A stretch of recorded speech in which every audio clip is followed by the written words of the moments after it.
नमस्कार, न्यूज 18 मध्य प्रदेश छत्तीसगढ़ देख रहे हैं। युद्ध का खौफनाक मंजर, तबाह शहर, आसमान में धुएं का काला गुबार और हर पल जान जाने का खतरा। नमस्कार, मैं हूं प्रशांत कटारे। विनाश काल का आज 35वां दिन है। रूस और यूक्रेन में जंग जारी है। कई दौर की बातचीत बेनतीजा रही है। यूक्रेन के कई शहर खंडहर बन चुके हैं। जेलेंस्की बातचीत के लिए तैयार हैं, लेकिन सरेंडर से उनका साफ इनकार है। इस बीच यूक्रेन पर परमाणु हमले का खतरा भी मंडरा रहा है। यूएन का दावा है कि 4.41 करोड़ आबादी वाले यूक्रेन से अब तक 32 लाख लोग देश छोड़ चुके हैं। रूस यूक्रेन जंग के बीच अमेरिकी think tank centre for global development यानी CGD ने चेतावनी जारी करते हुए कहा कि जिस पैमाने पर युद्ध के कारण खाद्य और ऊर्जा की कीमतों में उछाल आ रहा है, उससे दुनिया भर के करीब 4 करोड़ लोग अत्यधिक गरीबी की तरफ जा सकते हैं। इन आशंकाओं के उलट तुर्की ने दावा किया है कि रूस यूक्रेन की वार्ता कामयाबी के काफी करीब पहुंच चुकी है, लेकिन जब तक ऐसा नहीं होता तब तक यूक्रेन तबाह हो रहा है, जिसका असर पूरी दुनिया पर पड़ रहा है। ऐसे में सबसे बड़ा सवाल यही कि आखिर इस युद्ध का अंत कब होगा।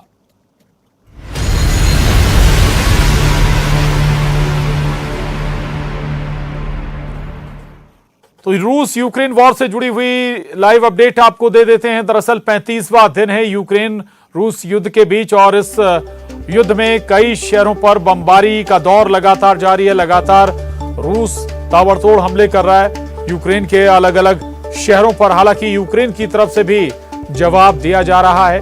नुकसान दोनों तरफ से हुआ है।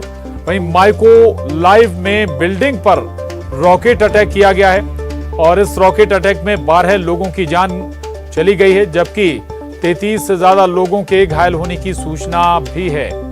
उधर नीदरलैंड ने 17 रूसी खुफिया अधिकारियों को देश से निकाल दिया है। बेल्जियम ने भी अपने 21 रूसी आपको बता दें, बेल्जियम ने भी 21 रूसी राजनयिकों को निकाल दिया है देश से। तो ये बड़ी खबर है। 35वें दिन भी बमबारी लगातार जारी है। कई शहरों पर रूसी जो फाइटर जेट्स हैं वो हमले कर रहे हैं, मिसाइलों से हमले हो रहे हैं। लगातार जो बैटल टैंक हैं, मशीनें हैं, वो आगे बढ़ रही हैं। और दूसरी तरफ माइकोलाइव में बिल्डिंग पर एक रॉकेट गिराया गया, जबकि 12 लोगों की मौत हो गई, 33 लोग घायल हो गए।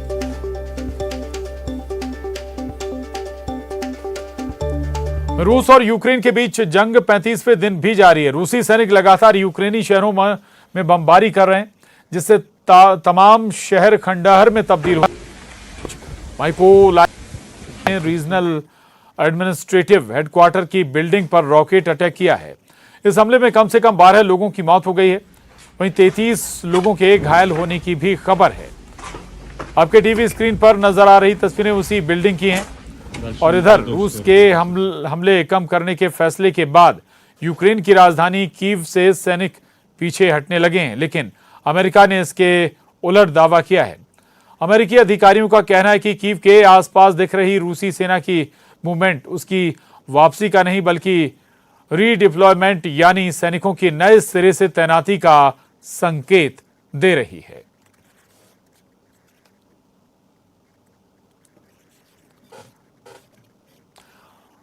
तो आपको बता दें कि 35वें दिन भी बड़ी खबर है। ये 35वें दिन भी यूक्रेन के कई शहरों पर भारी बमबारी हो रही है। संयुक्त राष्ट्र ने यूक्रेन में मानवीय संघर्ष विराम की अपील की है। इस्तांबुल से आई अच्छी खबर, पुतिन जेलेंस्की में बातचीत हो सकती है। तो आपको बता दें ये बड़ी खबर इस वक्त की, इस्तांबुल से ये खबर है। बताया जा रहा है कि पुतिन और जेलेंस्की में बातचीत हो सकती है और संभव की बातचीत से धीरे धीरे कोई रास्ता निकले। 35वें दिन भी लगातार यूक्रेनी शहरों पर बमबारी जारी है। संयुक्त राष्ट्र ने यूक्रेन में मानवीय संघर्ष विराम की अपील की है।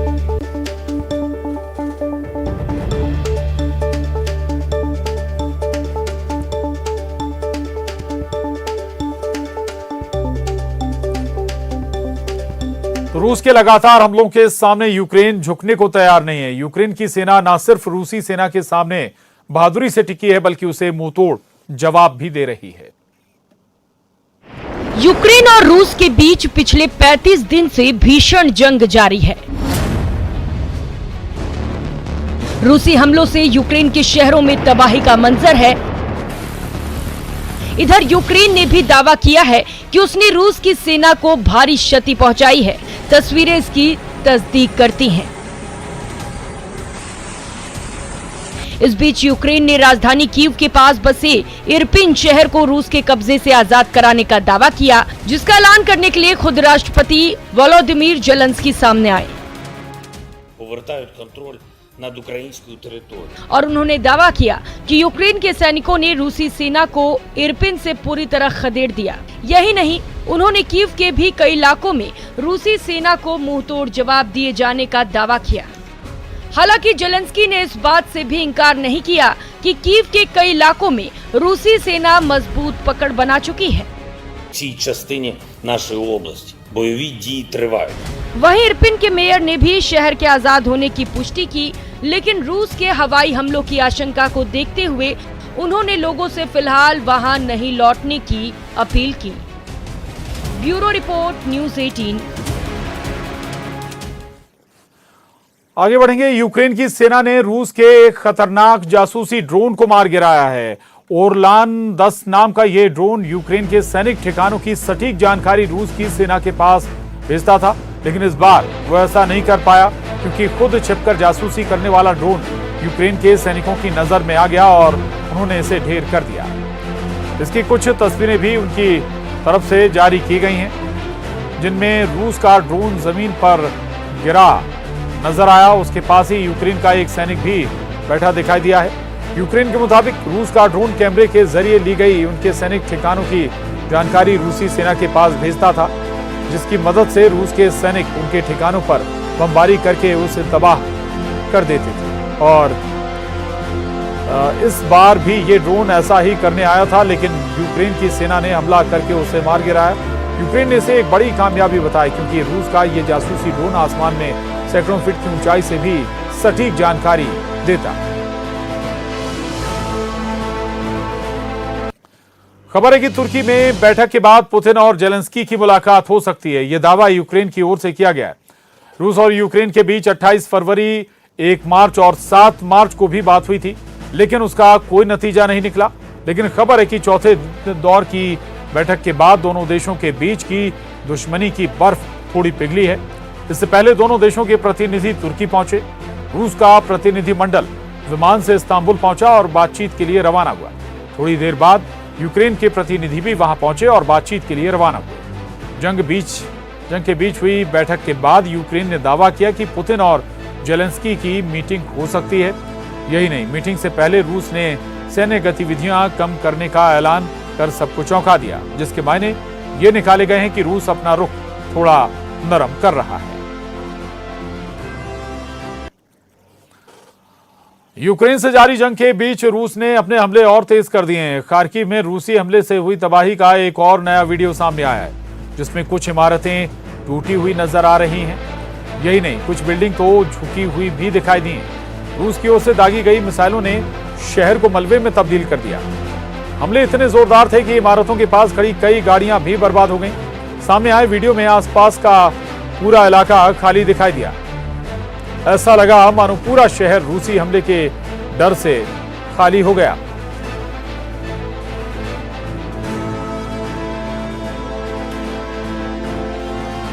वहीं रूस ने यूक्रेन के मारियुपोल शहर पर कब्जे के लिए चल रही जंग का एक वीडियो जारी किया है। वहां गोलाबारी में 2 और लोगों की जान चली गई, जबकि 29 लोग घायल हो गए और कई लोगों ने जान बचाने के लिए इमारतों के बेसमेंट में शरण ली। मारियुपोल के एक इलाके से जो तस्वीर सामने आई, उसमें रूस और यूक्रेन की सेनाएं एक दूसरे पर ताबड़तोड़ हमले करती दिखीं। कहीं रॉकेट लॉन्चर का इस्तेमाल किया गया तो कहीं टैंकरों का। शहर की सड़कों पर सेना के बख्तरबंद गाड़ियां गश्त करती नजर आईं। वहां इतनी भीषण जंग हुई कि कई मकान खंडहर में तब्दील हो गए, जबकि कुछ तो आग में जलकर खाक हो गए। जंग की मार झेल रहे बच्चों, महिलाओं और बुजुर्गों की सेना ने मदद की और उन्हें सुरक्षित ठिकानों तक पहुंचाया गया। कहा जाता है कि पुतिन ने एक बार जब कोई बात ठान ली तो फिर दुनिया की कोई ताकत उन्हें नहीं डिगा सकती, फिर चाहे वो पुतिन का अपना ही कोई क्यों ना हो। यही वजह है कि पुतिन ने उन रूसी सैनिकों के लिए मौत का फरमान जारी कर दिया है जो जंग के बीच में मैदान छोड़कर भाग रहे हैं।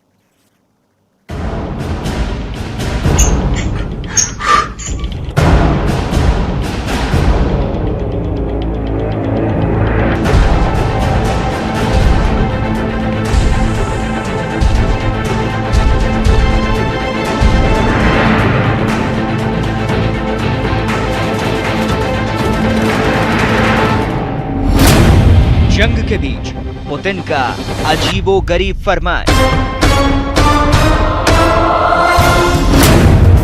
पुतिन के निशाने पर भगोड़े रूसी सैनिक।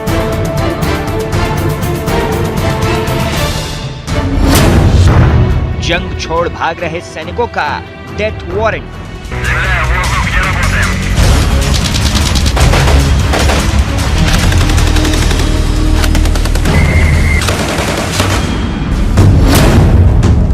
मौत बांटेगी पुतिन की सुसाइड स्क्वाड।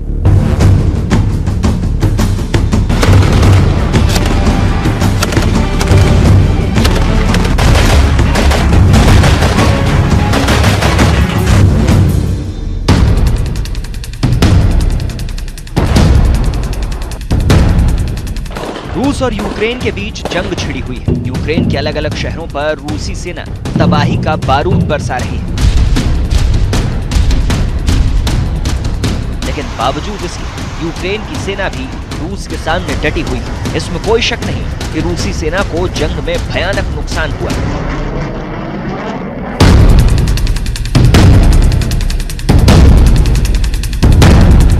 इसके अलावा यूक्रेन ने रूसी सेना के सैकड़ों सैनिकों को मार गिराया है और कईयों को युद्धबंदी बना लिया है। लेकिन रूस और यूक्रेन के बीच जारी जंग के दौरान एक अजीबोगरीब पहलू भी सामने आया है। दरअसल इस जंग के बीच रूसी सैनिकों की एक बड़ी तादाद इस जंग को छोड़कर या तो भाग रही है या फिर उसने जंग लड़ने से ही इनकार कर दिया है।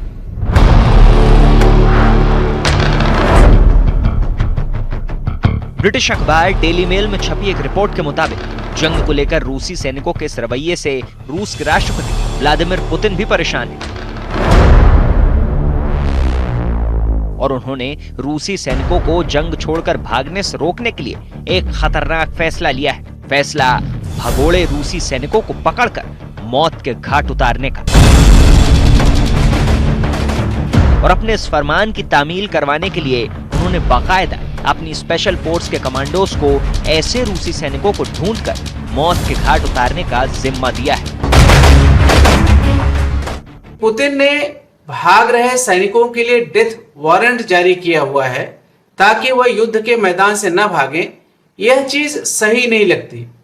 वस्तुतः युद्ध के क्षेत्र को छोड़कर जब भी किसी देश का सैनिक भागता है तो उसकी सजा मौत की ही होती है। डेली मेल की खबर के मुताबिक यूक्रेन के खिलाफ जंग में रूस के सैनिकों को लगने लगा है कि उनके कमांडर उनका इस्तेमाल चारे के तौर पर कर रहे हैं। क्योंकि यूक्रेन के साथ युद्ध में रूसी सेना को भारी नुकसान उठाना पड़ रहा है, लिहाजा वो अपनी जान बचाने की गरज से यूक्रेन की सेना के सामने खुद सरेंडर कर रहे हैं। Я хочу отдельно обратиться к гражданам своей страны, к родителям, у которых сыновья сейчас служат, и родителям, у которых дети пойдут служить. Дай Бог бы поскорее все это закончилось. Не отправляйте своих сыновей сюда, потому что здесь происходят очень страшные вещи, которые вам не говорят. Здесь напрасно погибают наши солдаты. All mothers, please call your children who are in the military and ask them to return to Russia and not to commit any crimes against innocent civilians. इतना ही नहीं, डेली मेल की रिपोर्ट का दावा है कि जैसे जैसे यूक्रेन की जंग की मियाद बढ़ती जा रही है, वैसे वैसे रूस के सैनिकों को लगने लगा है कि वो ये जंग नहीं जीत सकते। लिहाजा वो या तो जंग के मैदान को छोड़कर भाग रहे हैं या फिर यूक्रेनी सेना के सामने हथियार डाल रहे हैं। इतना ही नहीं, डेली मेल की रिपोर्ट का तो यहाँ तक दावा है कि जंग से बचने के लिए रूसी सैनिक खुद को गोली तक मार रहे हैं। डेली मेल की एक रिपोर्ट में पेंटागन का हवाला देते हुए दावा किया गया कि मैदान जंग में अपने साथियों की मौत को देखकर रूसी सैनिकों का मनोबल इतना गिर चुका है कि वो अपनी जान बचाने के लिए भाग रहे हैं। На смерть у нас весь батальон был. Вообще всех убили.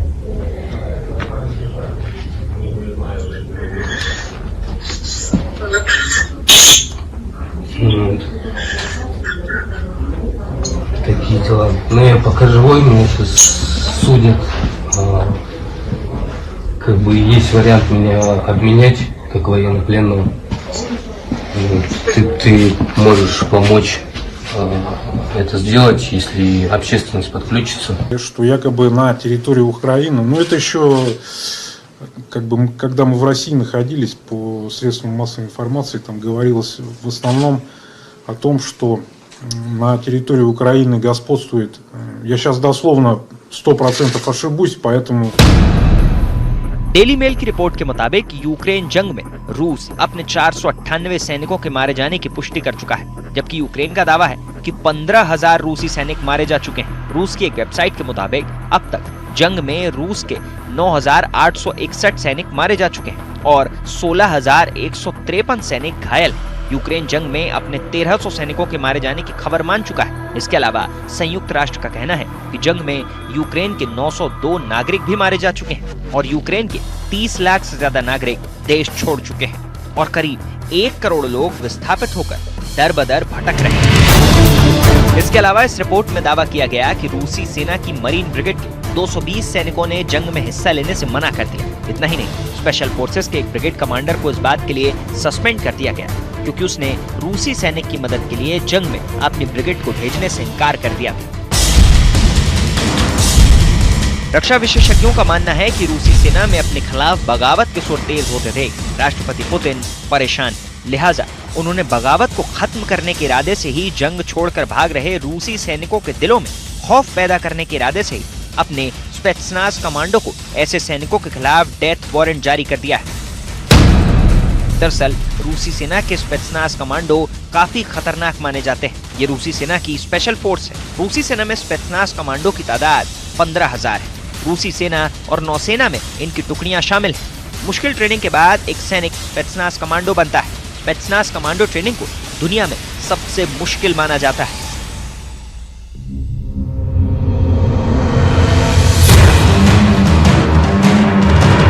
इस बात में तो कोई शक नहीं कि रूसी सेना को यूक्रेन के खिलाफ जंग में काफी नुकसान हो रहा है। अब तक इस जंग में रूसी सेना के 15 बड़े अफसर मारे जा चुके हैं। 23 मार्च को रूसी सेना के मरीन कोर के जुकोव ब्रिगेड के कमांडर कर्नल एलेक्सी शरोव की यूक्रेनी सेना के एक हमले में मौत हो गई।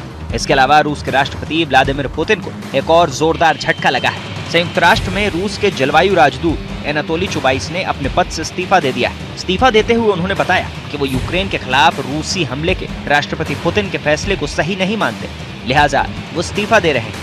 इस्तीफा देने के बाद उन्होंने देश भी छोड़ दिया। लड़ाई की कोई भी स्ट्रैटेजी बनाते हैं तो इस तरह के अप्स एंड डाउन्स होना बिल्कुल जायज़ है, एक्सपेक्टेड है। कुछ कमांडर्स की डेथ होना अपने आप में बिल्कुल जिसको बोलते हैं इनएस्केपेबल है। हो सकता है पॉलिटिकली आपके कुछ लोग आपसे एग्री ना करें किसी भी वजह से। सो मुझे नहीं लगता कि कुछ कमांडर्स के डेथ होने की वजह से या कोई पॉलिटिकली उनका साथ छोड़ देगा सो उससे कोई बहुत बड़ा असर पड़ेगा। लेकिन साथ ही साथ मैं ये ज़रूर कहूँगा असर ज़रूर पड़ता है।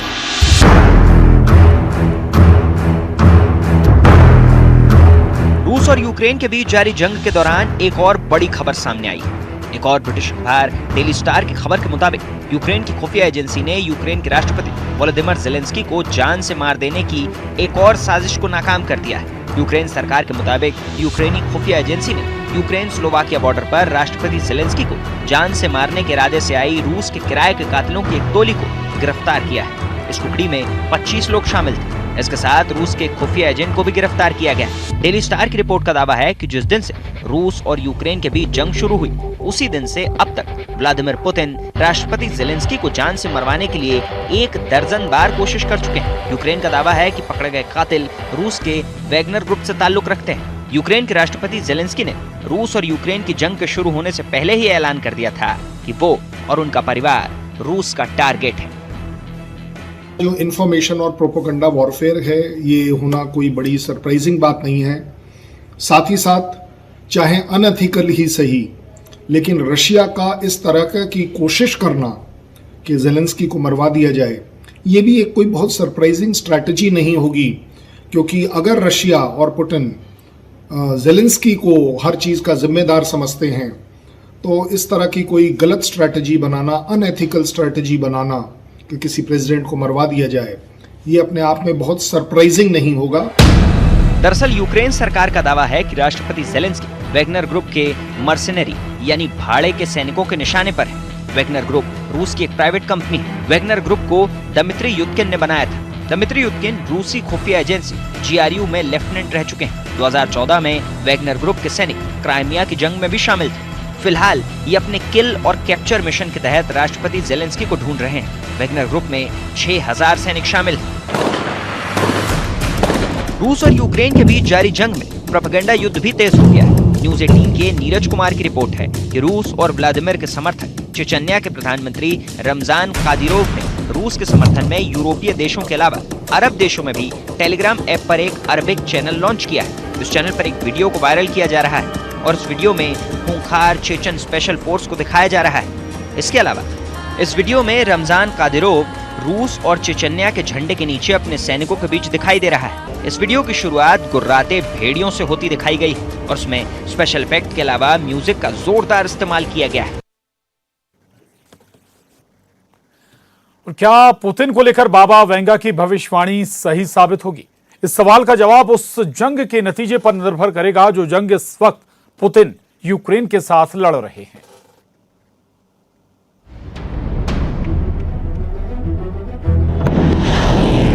जिसने 9/11 की सटीक भविष्यवाणी की,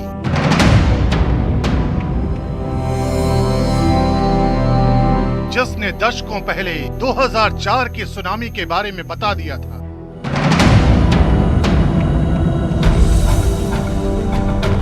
जिसने ओबामा के राष्ट्रपति होने का ऐलान कर दिया था और जिसने बताया था कि पुतिन विश्व विजेता बनेंगे। लेकिन क्या पुतिन को लेकर बाबा वेंगा की भविष्यवाणी सही साबित होगी? इस सवाल का जवाब जंग के उस नतीजे पर निर्भर करेगा जो जंग इस वक्त पुतिन यूक्रेन के साथ लड़ रहे हैं। लेकिन जंग के उस नतीजे से पहले ही बाबा वेंगा की भविष्यवाणी को लेकर चर्चा हो रही है, क्योंकि कहा जाता है कि बाबा वेंगा ने अब तक जो भविष्यवाणियां की उनमें से ज्यादातर सही साबित हुई।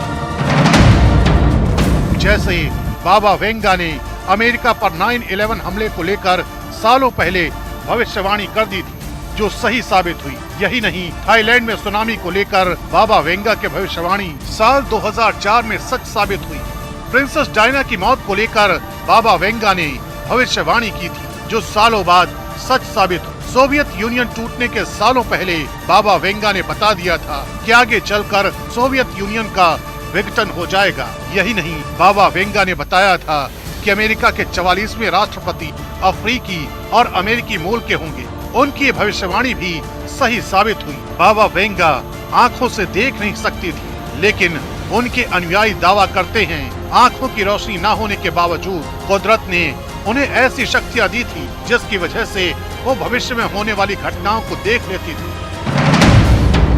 कहते हैं बाबा वेंगा जब 12 साल की थी तब उनकी आंखों की रोशनी चली गई थी। एक तूफान की चपेट में आने के बाद उन्हें पहले तो दिखना बंद हो गया और फिर हमेशा के लिए उनकी आंखों की रोशनी चली गई। उनके अनुयायी दावा करते हैं बाबा वेंगा की 68% भविष्यवाणियां सच साबित हुई हैं। 1996 में जब वो 85 साल की उम्र में पहुंची तब उनका निधन हो गया, लेकिन अपने निधन से पहले तक वो साल 5079 तक की कई घटनाओं की भविष्यवाणी कर चुकी थी, यानी वो घटनाएं जो आज से करीब 3000 साल बाद घटने वाली हैं।